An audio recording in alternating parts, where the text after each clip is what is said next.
केही देखाउनै पर्दैन क्या चुप्प लागेर बसी पनि मुसु हाँसेरै जितिन्छ।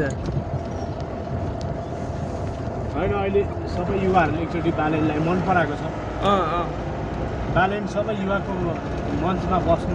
तर दाइ गर्छ यार, बालेनले जित्यो भने गर्छ क्या। एकदम सफल व्यक्ति बनेको छ कि देशको अहिले।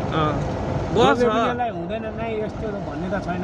होला 100 मा 2-4 वटा होइन, 2-4 वटा होला, त्यो त जसको पनि होला होइन। तर पनि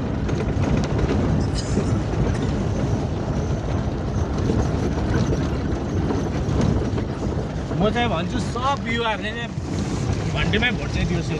एकचोटि मात्र क्या, अर्कोचोटि नदियोस्, आगो नदियोस् क्या। देश बनेको हेर्नु पऱ्यो क्या।